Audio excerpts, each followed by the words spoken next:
Mazmur 91, dalam lindungan Allah.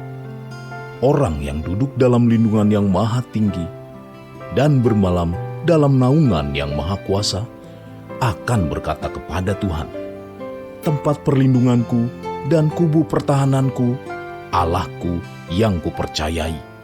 Sungguh, dialah yang akan melepaskan engkau dari jerat penangkap burung, dari penyakit sampar yang busuk. Dengan kepaknya ia akan menudungi engkau, di bawah sayapnya engkau akan berlindung. Kesetiaannya ialah perisai dan pagar tembok. Engkau tak usah takut terhadap kedahsyatan malam, terhadap panah yang terbang di waktu siang, terhadap penyakit sampar yang berjalan di dalam gelap, terhadap penyakit menular yang mengamuk di waktu petang.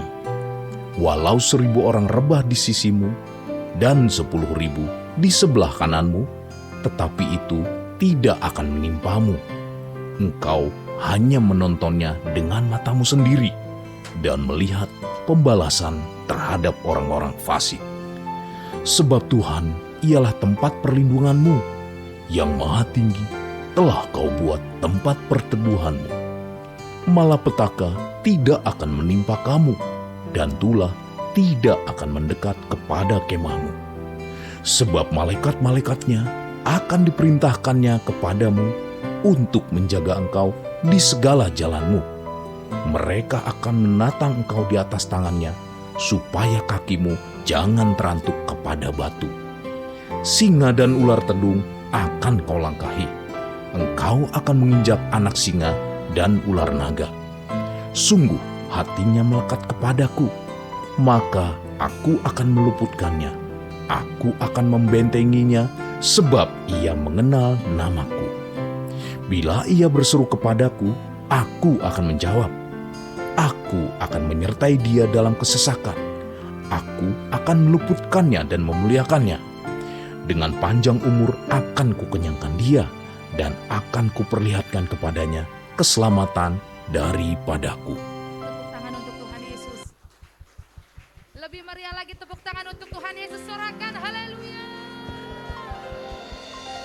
Puji nama Tuhan. Dengan kasih saya undang untuk bangkit berdiri bersama-sama Bapak Ibu Saudara. Puji Tuhan, selamat pagi, shalom. Semuanya shalom. Berapa banyak yang dalam keadaan luar biasa, boleh lambaikan tangan di tempat. Tuhan Yesus baik, amin. Lihat kanan kirimu, gak usah tepuk, gak usah jabat tangan, katakan selamat hari Minggu. Tuhan Yesus memberkati, Tuhan Yesus melimpahi. Tepuk tangan sekali lagi untuk Tuhan Yesus yang dahsyat. Puji Tuhan Bapak Ibu Saudara, sebelum kita mulai ibadah kita yang kedua, kita akan sama-sama memperkatakan 5 arti Pentakosta ketiga. Yang pertama, Pentakosta ketiga adalah pencurahan Roh Kudus yang dahsyat di zaman ini, melebihi yang terjadi di Azusa Street. 2, Pentakosta ketiga akan mengakibatkan penuaian jiwa yang terbesar dan yang terakhir sebelum Tuhan Yesus datang kembali. 3, Pentakosta ketiga akan membangkitkan generasi Yeremia, yaitu anak-anak muda yang dipenuhi Roh Kudus, cinta mati-matian kepada Tuhan Yesus, tidak kompromi terhadap dosa, dan akan bergerak untuk memenangkan jiwa. 4, Pentakosta ketiga lahir di Indonesia dan bergerak ke bangsa-bangsa. Gerakan ini dari timur ke barat dan akan kembali ke Yerusalem. 5, Pentakosta ketiga akan memberikan kuasa untuk menyelesaikan amanat agung. Dan setelah itu Tuhan Yesus datang kembali. Sekali lagi tepuk tangan untuk Tuhan Yesus yang dahsyat. Mari sama-sama kita angkat tangan di tempat kita berdiri Bapak Ibu Saudara. Kami mengucap syukur ya Tuhan. Sungguh Engkau baik buat kami. Sungguh Tuhan luar biasa buat setiap kami. Pagi hari ini Tuhan, kami mau datang di hadapan-Mu. Kami membawa hidup kami Tuhan, jiwa kami, roh kami, tubuh kami bawa saat ini menjadi persembahan yang kudus di hadapan Tuhan. Kami tahu ya Tuhan, di ibadah kami ini ada sesuatu yang spesial Tuhan siapkan buat kami. Oleh sebab itu kami angkat tangan di hadapan Tuhan. Kami percaya saat ini Kau turun tangan.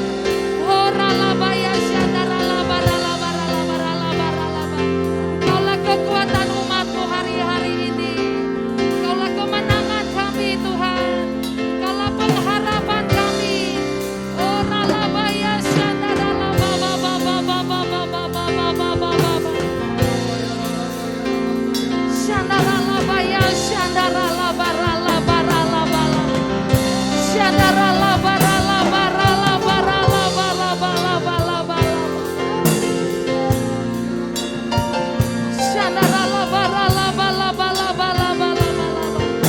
Engkau baik.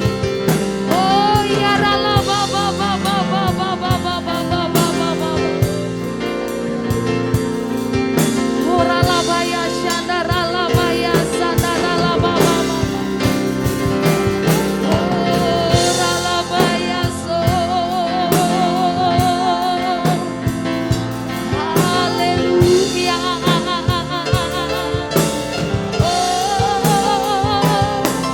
Hadiratmu Tuhan, hadiratmu Tuhan, memenuhi kami, memenuhi tempat ini, Yesus.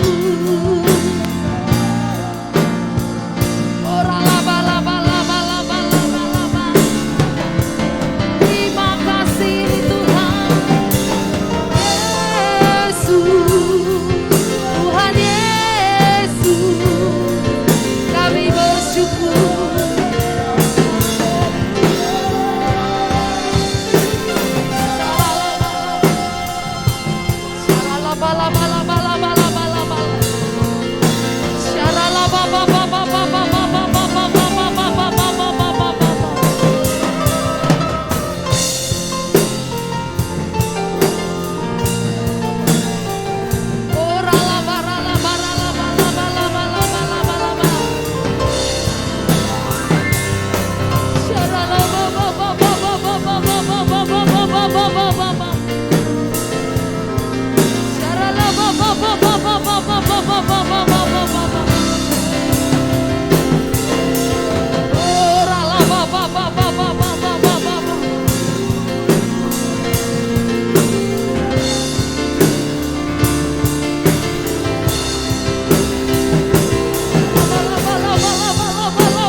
Kau saja yang kami harap-harapkan Tuhan. Janji-Mu yang terus kami nanti-nantikan dalam hidup kami. Kekuatan dari-Mu yang terus kami harap-harapkan ya Tuhan.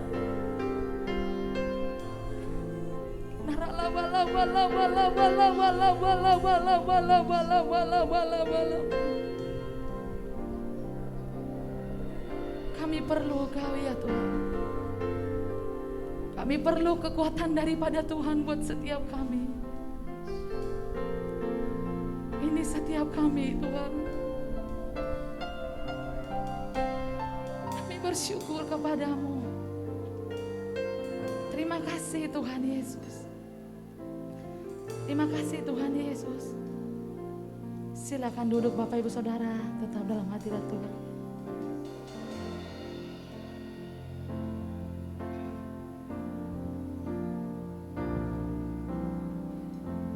Penuhi hatiku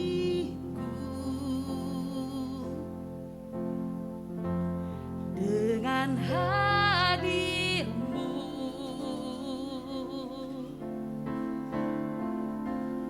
Ku rindu memandang wajah-Mu oh Tuhan, di dalam kekudusan-Mu. Bawaku dekat dalam hati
rasa diri, katakan.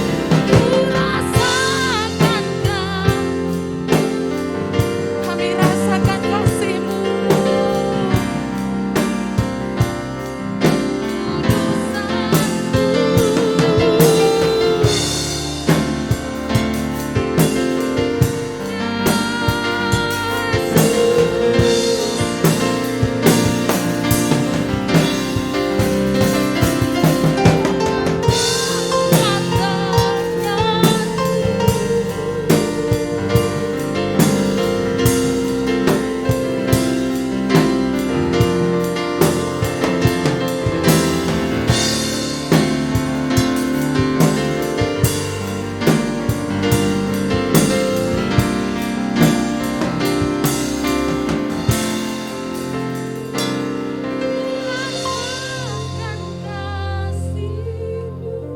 Kami rasakan kasih-Mu Tuhan.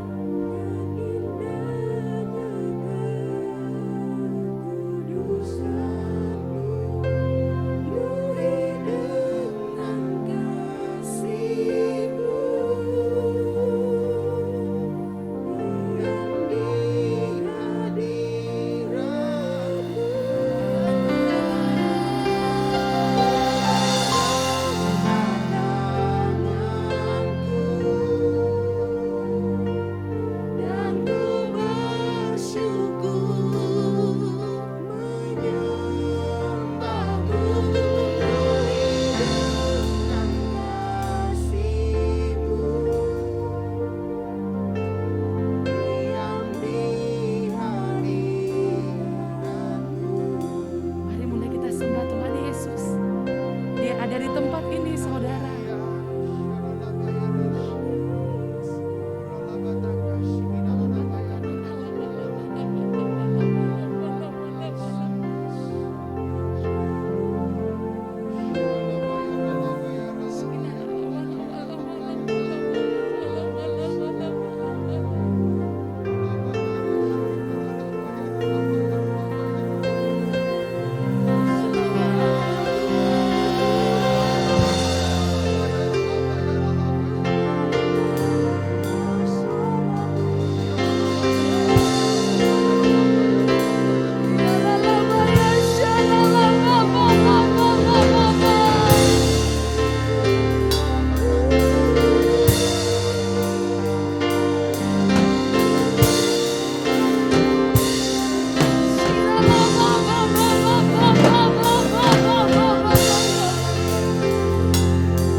sukacita sama-sama katakan.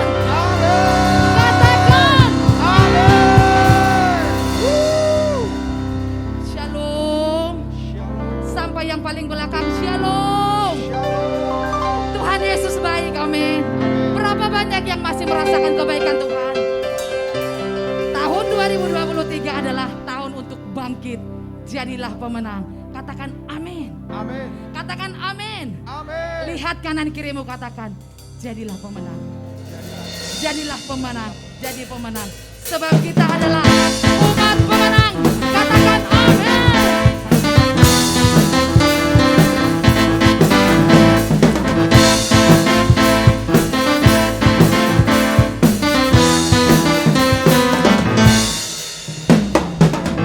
Meskipun musuh di depan rintangan menghadanglah, ku tahu, katakan makasih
saudara dan saya berada. Katakan amin. Bukan nama di dalammu Tuhan. Sama-sama. Bukan. Di Allah bersamamu dalam kemuliaan. Imanmu selalu menopang. Bukan nama di dalammu Tuhan. Bukan Allah. Bukan nama di dalammu Tuhan.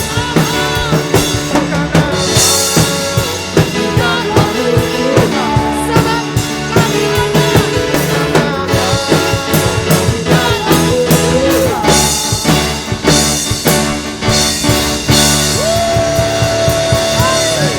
Sorak-sorai untuk Tuhan Yesus. Tuhan Yesus baik, katakan amin. Sebelum duduk kita sama-sama perkatakan DNA gereja kita yaitu Restorasi Pondok Daud. Yang artinya prajurit-prajurit Tuhan.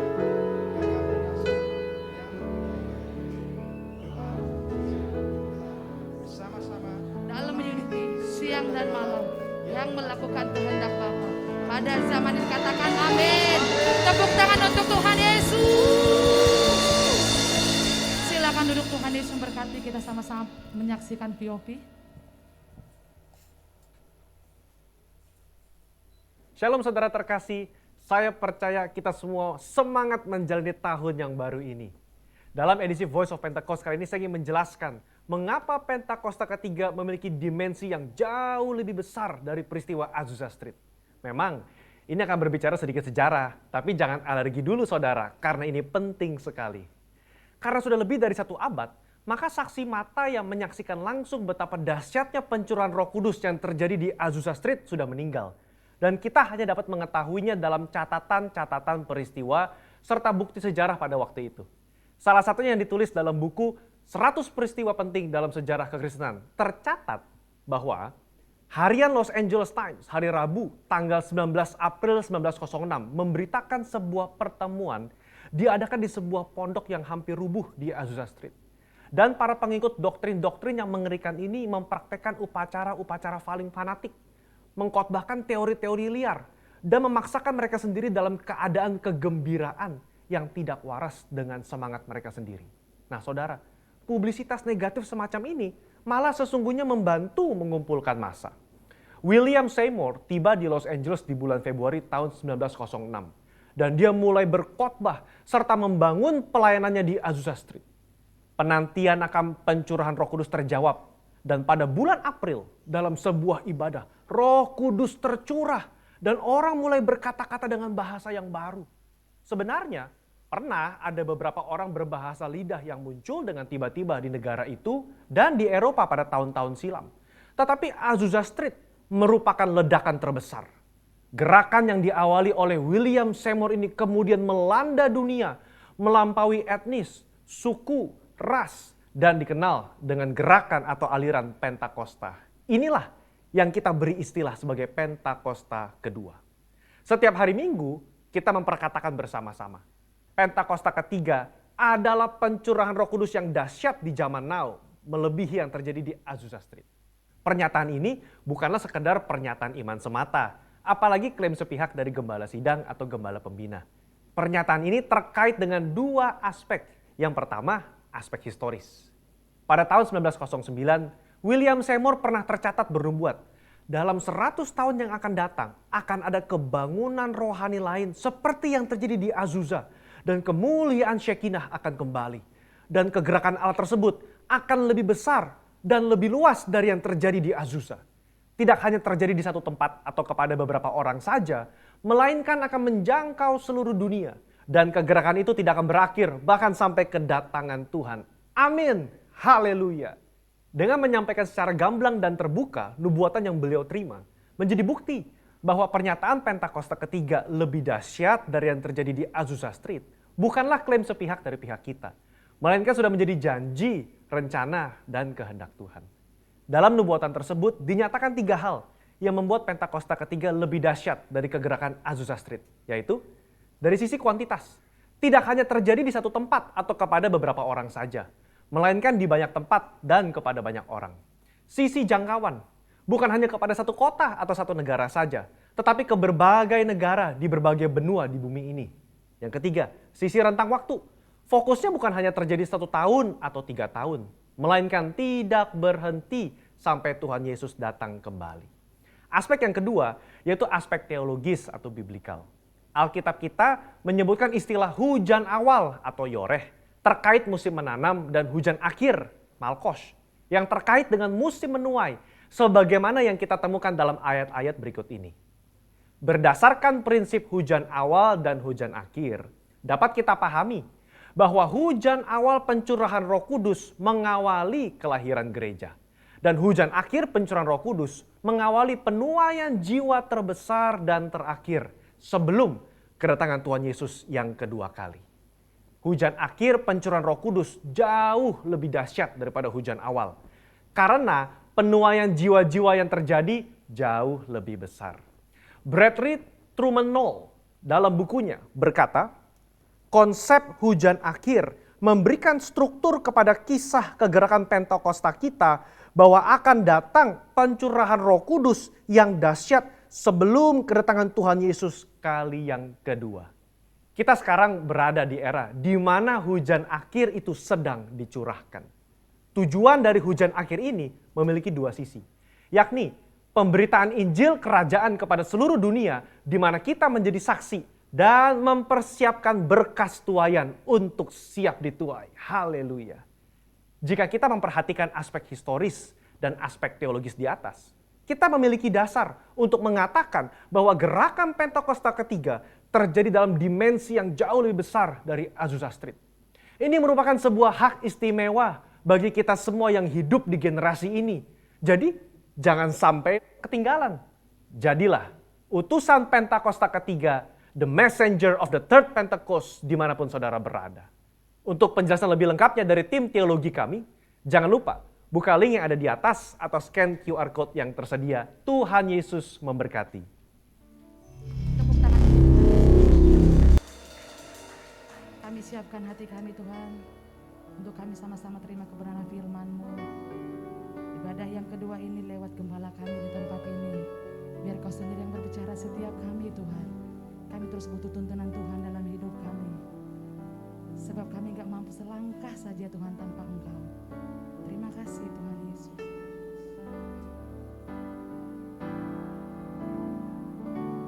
Kasih setiamu yang kurasakan lebih tinggi dari langit biru. Kebaikanmu yang telah Kau nyatakan lebih dalam dari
pada siang hari ini akan ada anak diserahkan kepada Tuhan.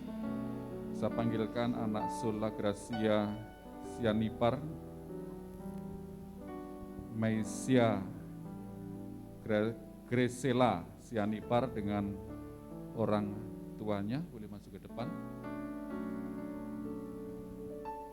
Kemudian Karsten Union Saputra dengan orang tuanya, silakan masuk ke depan.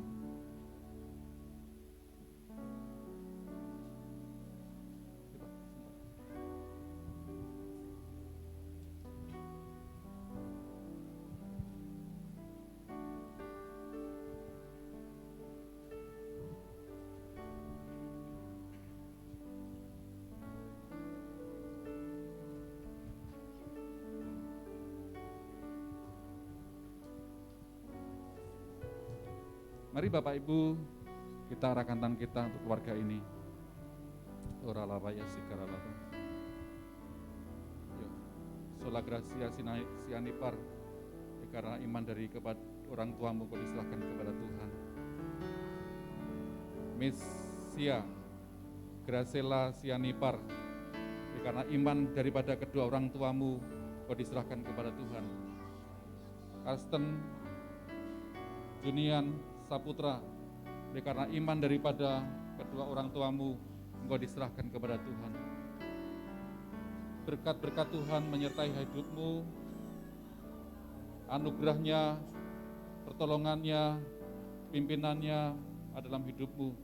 Bertumbuhlah dengan kuat, dengan sehat dalam pimpinan roh, menjadi berkat bagi keluarga dan bagi banyak orang dan juga generasi ini Tuhan. Masa depan yang penuh dengan pengharapan. Oralabaya sikaralaba, berkati Tuhan orang tuanya. Oralabaya sikaralaba, oralabaya sandara, berkati orang tuanya Tuhan. Oralabaya berkati mereka dalam urapan-Mu, dalam kasih-Mu. Biarlah keluarga ini Kau memberkati dalam pekerjaan, usaha, Kau buat berhasil dan beruntung. Kau berkati mereka dalam mendidik anak-anak mereka dalam takut akan Tuhan. Terima kasih Bapa, berkat Allah Bapa, Anak dan Roh Kudus ada dalam keluarga ini senantiasa. Dalam nama Yesus sama-sama katakan, amin, amin, amin.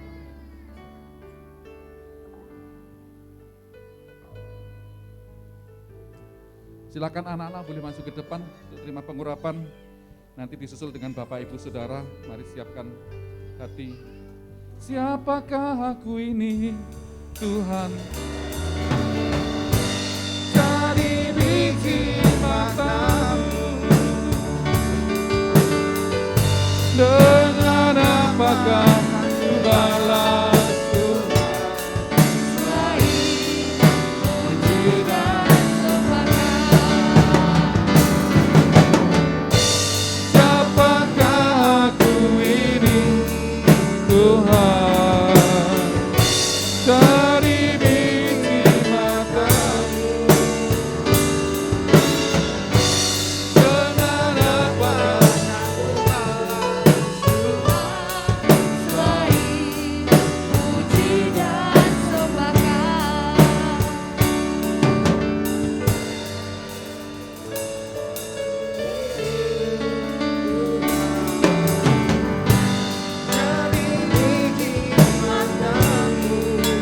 Kami buka hati kami pagi ini ya Tuhan, untuk terima pengurapan-Mu. Kuduskan kami semua anak-anak-Mu.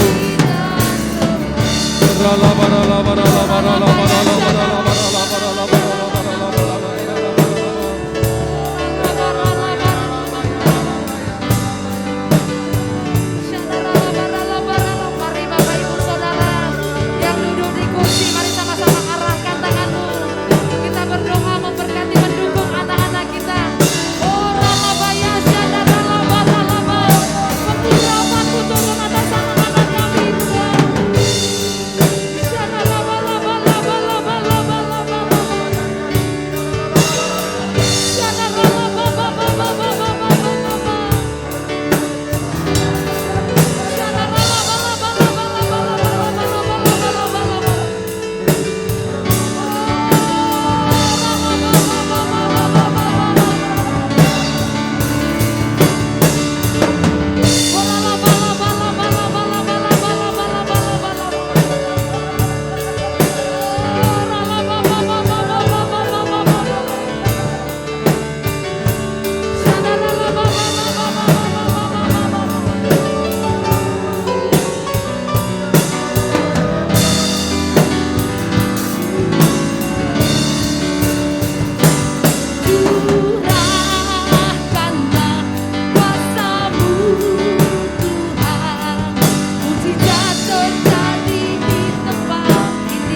buat Allah kita. Haleluya. Yesus dahsyat. Haleluya, haleluya, haleluya. Terima kasih Tuhan, terima kasih untuk pagi ini, siang hari ini lawatan-Mu buat kami. Tuhan pulihkan kami, Tuhan kuatkan kami, Tuhan sembuhkan kami. Oh Allah, Tuhan nyatakan kuasa mujizat-Mu bagi kami, Engkau yang menolong setiap kami. Jadikan kami pemenang-pemenang di akhir zaman ini ya Tuhan. Menghadapi segala berbagai macam guncangan, tantangan yang ada Tuhan. Terima kasih Tuhan, terima kasih, terima kasih, terima kasih. Bila urapan-Mu itu mengajar kami semuanya. Saat ini Tuhan kami akan duduk diam mendengarkan firman-Mu, urapi kami, urapi hamba-Mu ini dengan segala kekurangan, keterbatasan yang ada. Sehingga firman yang kami dengarkan dapat menguatkan iman percaya kami ya Tuhan. Dalam kami mengering Tuhan. Kami serahkan ibadah ini kepada Tuhan dari pertengahan sampai selesainya nanti. Biar roh Allah bekerja buat kami, menuntun kami, membimbing kami, mengurapi kami senantiasa. Ya Tuhan, dan segala kuasa si jahat yang coba menyerang setiap kami, mengganggu jalannya ibadah ini, mulai memberikan firman-Mu kami tolak, patahkan, hancurkan di dalam nama Yesus. Biarlah Tuhan yang berkuasa memenuhi setiap kami sekalian. Terima kasih Tuhan berbicara buat kami semua, kami siap untuk mendengarkannya. Setiap kita yang siap terima firman Tuhan sama-sama katakan, tepuk tangan bagi Tuhan kita, haleluya. Silakan duduk kembali Bapak Ibu, sudah kasih Tuhan Yesus, selamat siang semuanya, shalom. Puji Tuhan, bagaimana kabarnya saudara? Haleluya, kita sudah dalam minggu kedua di bulan Maret, begitu cepat waktu yang kita jalani di tahun 2023 ini, tahun untuk bangkit jadi pemenang. Silakan PowerPoint bisa ditampilkan.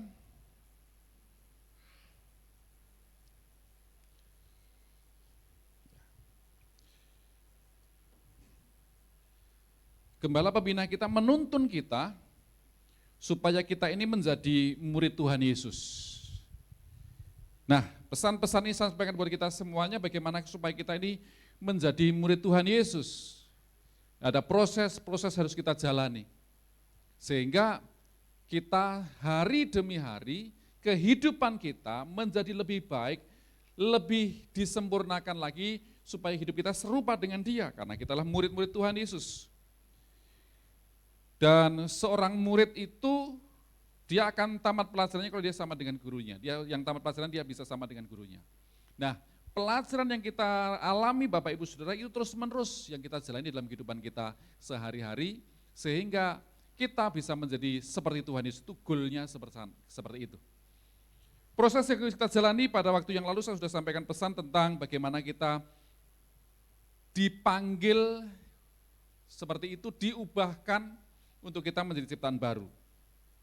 Kemudian hidup sebagai anak-anak Allah, dan hidup dalam pembaharuan, hidup yang dipulihkan, hidup yang berkemenangan atas dosa. Lalu bulan lalu saya sampaikan bagaimana kita membaca Alkitab setiap hari. Apakah sudah dilakukan saudara? Siapa yang sudah melakukannya? Haleluya. Yang lainnya kapan nyusul? PR-nya bacalah Alkitab setiap hari. Dan yang hari ini saya akan berbicara tentang hidup menurut daging atau menurut roh. Katakan bersama saya, hidup menurut daging atau menurut roh. Saudara pilih yang mana? Siapa yang mau hidup menurut daging? Siapa yang mau hidup menurut roh? Yang enggak angkat tangan mau hidup menurut apa? Kombinasi. Kombinasi. Aduh. Pesen cendol dawet ya. Kombinasi, satu pakai durian, satu pakai kombinasi durian sama nangka. Kombinasi. Kombinasi. Ya itu kalau makanan begitu saudara. Tapi kadang memang kehidupan kita ini kombinasi juga seperti itu. Ya. Nah, hidup menurut daging atau menurut roh? Kita akan membaca ayatnya. Roma pasal yang ke-8 ayat yang ke-13, sama-sama 1, 2, 3. Sebab kamu akan mati tetapi oleh roh kamu mematikan perbuatan-perbuatan tubuhmu, kamu akan hidup. Nah, Di dalam Kristus, saudara, ayat yang 1 dikatakan, demikianlah sekarang tidak ada penghukuman bagi mereka yang ada di dalam Kristus. Tidak ada penghukuman. Itu ketika kita diselamatkan. Namun demikian Bapak Ibu, kehidupan itu terus melangkah. Terus kita jalani sehingga proses-proses kelahiran baru, proses untuk kita menjadi murid Yesus itu tidak berhenti ketika kita menjadi Kristen. Di sana ada namanya tabiat dosa yang harus kita kalahkan. Makanya tema besar kita yaitu bangkit, jadilah pemenang. Kita harus menang atas setiap dosa yang coba-coba mengintimidasi kita, yang coba-coba mengalahkan kita, yang coba-coba menguasai hidup kita, harus kita kalahkan. Di dalam pasal 8 ini juga, di dalam ayat-ayat yang keberapa itu, 30-an itu, disebutkan bahwa kamu adalah umat pemenang. Pada masa itu, saudara, orang-orang Kristen yang ada di Roma, itu menghadapi berbagai macam intimidasi, berbagai macam tantangan. Dan Rasul Paulus mau meneguhkan mereka, bahwa mereka adalah umat-umat pemenang itu. Tetapi di situ ada proses yang mereka jalani, yaitu hidup di dalam roh.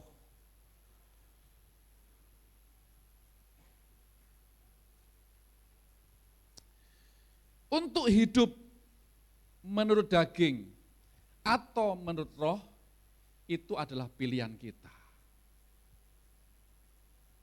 Kita yang menentukan, kita mau hidup menurut daging atau roh itu terserah kita. Tetapi setiap pilihan itu memiliki konsekuensi. Ketika kita percaya Yesus, menjadi orang Kristen, ada konsekuensi yang harus kita alami, yang harus kita tanggung ketika kita menjadi pengikut Kristus. Jika kita memilih hidup menurut daging, maka, salah ketik sudah saya belum berdiri tadi, maka akhir hidup kita akan menuju kepada kematian kekal. Tetapi jika kita hidup menurut roh, maka kita akan menuju kepada kehidupan yang kekal. Pilih yang mana? Sekali lagi, pilihan ada di tangan kita masing-masing.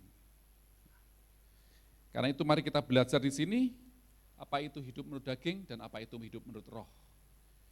Hidup menurut daging. Hidup menurut daging lebih gampang. Betul gak saudara? Atau lebih susah? Saya pikir lebih gampang, lebih mudah dilaksanakan daripada kita hidup menurut roh. Hal itu disebabkan kenapa? Karena keinginan daging lebih nikmat. Dan saudara, kita masih ada dalam bumi ini,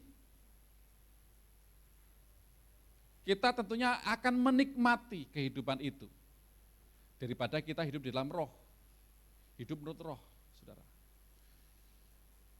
Manusia juga masih hidup di dalam daging, masih banyak godaan, cobaan yang menyangkut hal-hal daging, terutama di sini disebutkan tabiat-tabiat daging atau dosa yang sudah ada di dalam diri kita sebagai manusia, sehingga hal itu yang menyebabkan orang percaya sulit untuk hidup menurut roh. Ada namanya tabiat dosa. Tabiat dosa. Bukan seperti dosa warisan, beda. Tapi tabiat dosa. Di mana secara tidak sadar kita ini melakukan dosa. Dan itu diawali sejak kecil, saudara. Nah, kira-kira apa sih hidup menurut daging? Contohnya, Roma yang ke-8 ayat yang ke-5 disebutkan seperti ini. Sebab mereka yang hidup menurut daging, memikirkan hal-hal yang dari daging. Mereka yang hidup menurut roh, memikirkan hal-hal yang dari roh. Contohnya apa? Misalkan ini hal yang daging ya, materi, kekayaan, kekuasaan, dan lain sebagainya. Bukan berarti lalu kita meninggalkan pekerjaan, lalu doa terus di gereja. Tidaklah demikian. Kenapa? Rasul Paulus juga berkata, barang siapa tidak bekerja janganlah ia makan. Tuhan Yesus juga mengatakan bahwa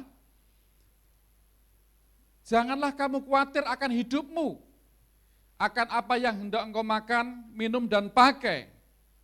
Tetapi carilah dulu kerajaan Allah dan kebenarannya, maka semua akan ditambahkan kepadamu. Jadi mengutamakan Tuhan di dalam kehidupan kita. Di luar dari segala kebutuhan materi, kekayaan, dan lain sebagainya yang kita perlukan. Kita mengutamakan Tuhan dan kita melibatkan Tuhan di dalam seluruh aspek hidup kita. Galatia 5 ayat 19 sampai 21 dikatakan keinginan daging kira-kira seperti ini. Pertama apa? Percabulan.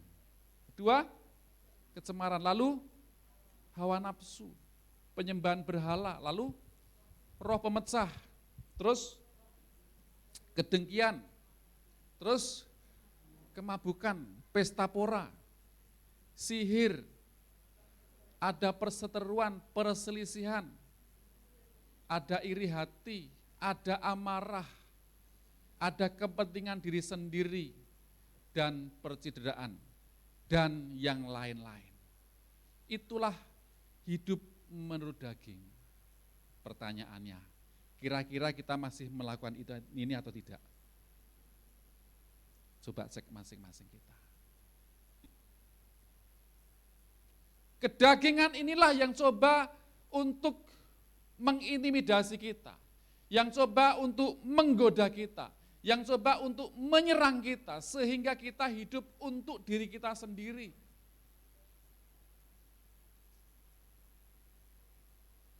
Kehidupan inilah yang coba menjatuhkan setiap kita sebagai orang Kristen.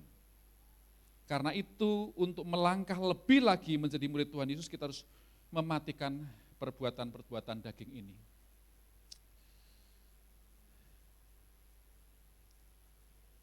Semuanya keinginan daging ini mengarah kepada maut, yaitu kematian yang bersifat kekal. Roma pasal 8 ayat 6 dikatakan begini, karena keinginan daging adalah maut, tetapi keinginan roh adalah hidup dan damai sejahtera. Keinginan daging adalah perseteruan dengan Allah, karena ia tidak takluk kepada hukum Allah. Ayat 7, sebab keinginan daging adalah perseteruan dengan Allah karena ia tidak takluk kepada hukum Allah. Hal ini memang tidak mungkin baginya. Melawan. Perseteruan artinya apa? Perlawanan dengan hukum Allah. Keinginan daging ini tidak berhubungan dengan atau dengan hukum Allah. Jadi maunya adalah maunya sendiri, menuruti segala keinginan yang ada dalam diri dia. Nah, hidup dalam hukum Allah adalah kekal sehingga sedangkan hidup dalam daging menuju kepada kematian. Pilihlah untuk hidup di dalam roh, karena kedagingan akan membawa kepada kita kebinasaan. Amin, Bapak Ibu sekalian. Bisa dimengerti? Karena ini adalah satu proses kehidupan kita yang tidak berhenti ketika kita terima Yesus sebagai Tuhan dan Juru Selamat kita, proses yang harus kita jalani. Dan itu juga tidak instan. Itu hidup menurut daging. Lalu apa itu hidup menurut roh? Artinya roh memberi hidup telah memerdekakan kamu dalam Kristus dari hukum dosa dan hukum maut. Ayat yang kedua saya bacakan, roh yang memberi hidup telah memerdekakan kamu dalam Kristus dari hukum dosa dan hukum maut. Roh yang membebaskan kita. Jadi bukan karena hukum Taurat kita melakukan itu, tapi justru ini sebagai respon daripada kita yang sudah diselamatkan tadi, yang sudah dimerdekakan tadi. Maka kita perlu hidup di dalam roh. Hidup menurut roh. Dosa pada dasarnya membuat manusia akhirnya mengalami kematian, namun akhirnya roh Allah itu menghidupkan kembali kehidupan manusia itu dan melepaskan dari belenggu-belenggu dosa dan kematian. Roh Allah yang diam di dalam diri seseorang akan menghidupkan juga tubuh mereka yang fana. Ayat yang ke-11 saya bacakan. Dan jika roh Dia yang telah membangkitkan Yesus dari antara orang mati diam di dalam kamu, maka Ia yang telah membangkitkan Yesus Kristus dari antara orang mati akan menghidupkan juga tubuhmu yang fana itu oleh rohnya yang diam di dalam kamu. Pada akhirnya kita akan dibangkitkan seperti kepada Tuhan Yesus. Nah.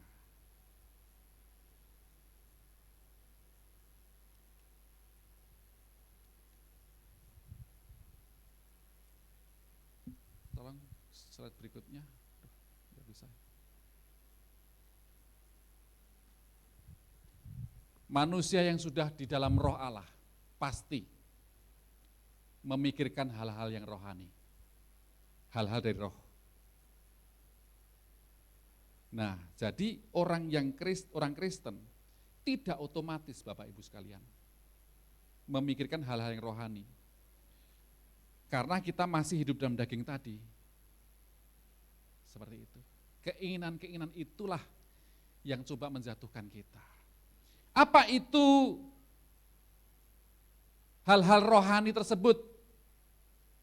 Yang pertama apa? Ada kasih, ada sukacita, ada damai sejahtera, ada kesabaran, kemurahan, kebaikan, kelemah lembutan, dan penguasaan diri. Keinginan-keinginan yang muncul di dalam diri seseorang yang mengalami roh Allah adalah hidup dan damai sejahtera. Seperti di dalam ayat yang ke-6.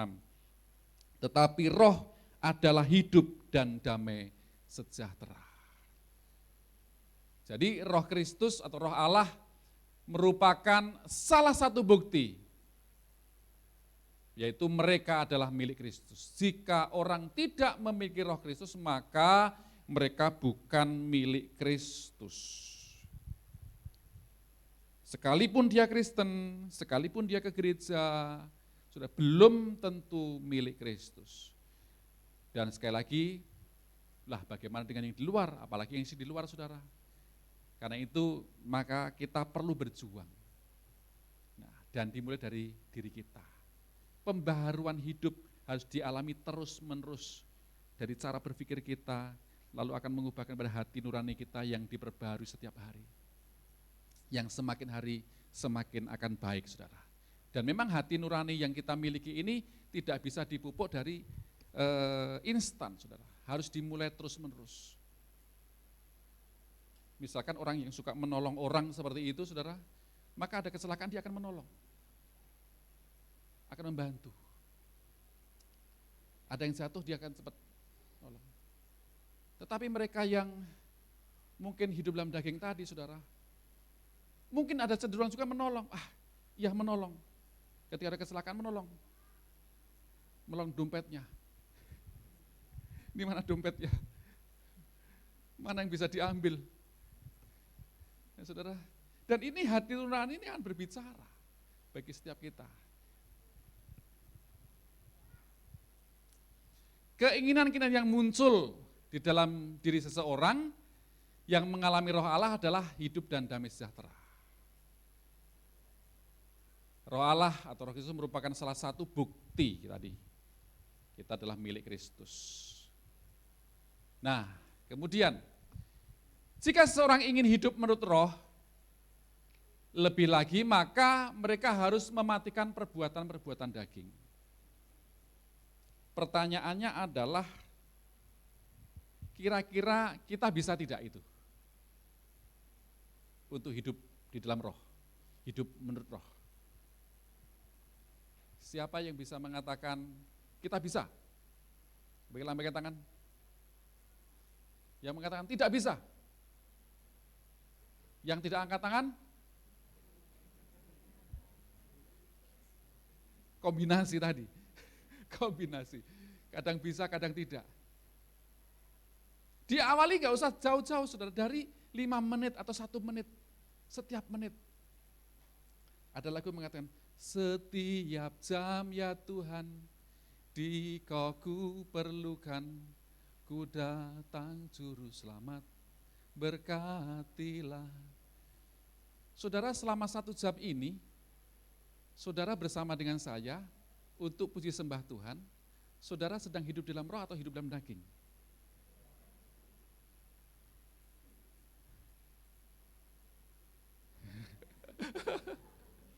Kombinasi lagi. Nah, setahu saya saudara hidup dalam roh. Kecuali tadi kombinasi tadi. Lagi mikirin atau mungkin lagi ngomong ini Pak Pendeta ngomong apa ya? Atau mungkin lagi mikirin di rumah, aduh sudah siang begini nanti kira-kira makan apa ya pulang ya? Khotbahnya nggak selesai-selesai ya. Atau mungkin tadi pagi saya ngomong, aduh sebentar lagi Buna tahun udah akan mulai. Nah saudara, kita harus mulai seperti itu. Berarti bukan berarti lalu kita 2 jam, wah ini lalu setelah selesai, udah lalu hidup seenaknya. Enggak seperti itu, kekristenan enggak seperti itu. Ini adalah bentuk dari celebration kita ibadah saja, ini ritual ibadah kita. Nah kalau di gereja saja kita enggak serius, apalagi di luar gereja, yang mana orang lain tidak melihat. Mungkin di sini kita bisa dilihat orang, wah iyalah kalau aku begini bagaimana saudara, bagaimana nanti wah kelihatan gak enak. Itu masih ada gak enaknya, apalagi kalau di luar sana yang tidak kelihatan orang. Ya mungkin orang lain yang mungkin bukan orang sesama orang Kristen yang melihatnya, justru disitulah kita dipertanggungjawabkan di sana saudara. Nah gelar sebagai anak Allah diberikan kepada orang yang hidupnya dipimpin oleh Roh Allah. Semua orang yang dipimpin Roh Allah adalah anak Allah, ayat 14 Roma 8 ini. Roh Allah akan menjadikan mereka anak-anak Allah. Sebab kamu tidak menerima roh perbudakan yang membuat kamu menjadi takut lagi. Tetapi kamu telah menerima roh yang menjadikan kamu anak Allah. Oleh roh itu, kita dapat berseru, ya Aba, ya Bapa. Anak-anak Allah yang dipimpin Roh Allah, mereka bersaksi bersama-sama dengan Allah dan roh mereka, dan mereka adalah anak-anak. Bersama dengan Roh Allah, roh kita bersaksi bersama-sama dengan Roh Allah bahwa kita adalah anak-anak Allah. Sehingga kita akan hidup seturut dengan kehendak Tuhan, hidup sebagai anak-anak Allah. Dan ayat yang ke-17, saya salah ketik itu belum diperbaiki, ayat 17 dikatakan begini, dan jika kita adalah anak maka kita juga adalah ahli waris. Maksudnya orang-orang yang berhak menerima janji-janji Allah yang akan menerimanya bersama-sama dengan Kristus, yaitu jika kita menderita bersama-sama dengan Dia, supaya kita dipermuliakan bersama-sama dengan Dia. Ya, terima kasih media. Jadi kita akan menerima janji Allah karena kita adalah ahli waris, karena kita adalah anak-anak Allah tersebut, saudara. Dan kehidupan kekal menjadi bagian kita.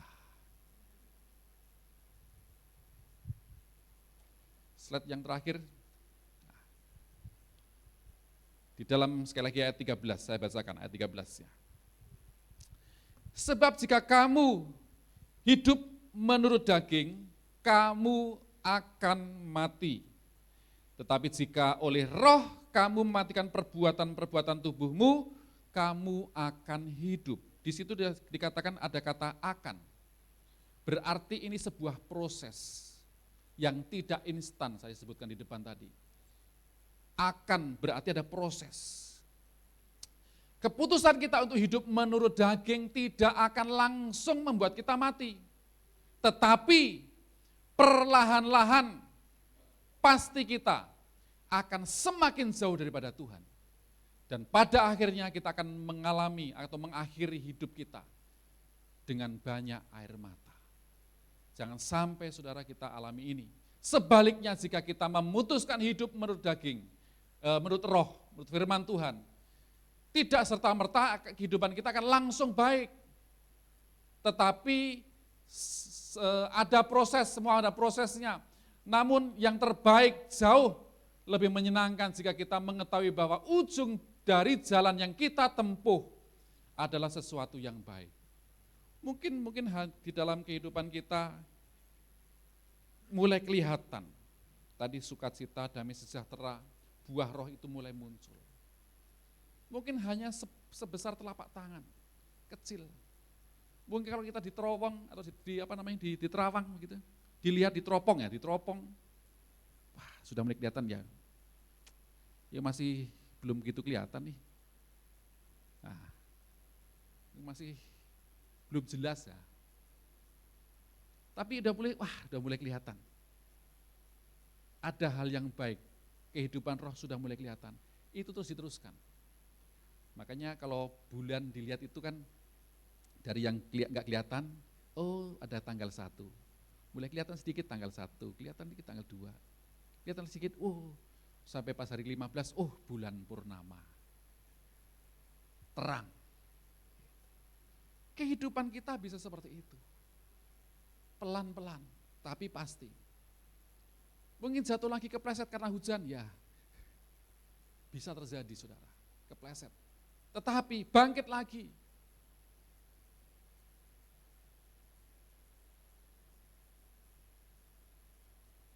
Ketika kita mengandalkan Tuhan, berharap pada Tuhan, berharap bersandar pada Tuhan, maka sekalipun kita jatuh, tidak akan sampai tergeletak. Karena Tuhan menopang tangan kita dan akan mengangkat kita kembali. Mungkin kalau hari-hari ini sedang menghadapi pergumulan, persoalan, bersyukurlah. Itu bagian dari proses yang Tuhan izinkan supaya kehidupan kita menjadi lebih baik lagi. Supaya iman kita semakin sungguh-sungguh lagi. Supaya karakter kita diubahkan dan kita menjadi seperti Kristus. Sehingga buah-buah Roh Kudus itu muncul di dalam hidup kita. Karena itu, pilihlah dengan bijaksana kehidupan kita ini yang kita jalani. Karena pilihan hidup kita akan menuntun ke hal-hal, ke jalan-jalan yang sesuai dengan firman Tuhan. Pilihlah hidup di dalam roh, bukan hidup di dalam daging. Tuhan Yesus memberkati kita semuanya. Amin. Mari kita bangkit berdiri, kita berdoa. Hamba telah selesai menyampaikan firman-Mu ya Tuhan. Bila firman-Mu tertanam dalam setiap hati kami, dalam hidup kami diubahkan, supaya hidup kami berjalan di dalam roh-Mu. Hidup kami, hidup di dalam roh, bukan hidup menurut daging. Mampukan kami Tuhan, kami menyadari kami banyak salah di hadapan-Mu. Kami menyadari kami lemah ya Tuhan, kuatkan kami, teguhkan kami. Supaya perkenanan Tuhan turun atas kami semuanya anak-anak-Mu. GBI 3 Raksa ini ya Tuhan. Kuatkan kami dan tolong kami semua anak-anak-Mu. Roh-Mu yang hidup, pulihkan, mengalir dalamku. Jiwaku tenang bersamamu dalam naunganmu. Roh-Mu yang kudus, Roh-Mu yang kudus, pulihkanku. Engkaulah damaiku.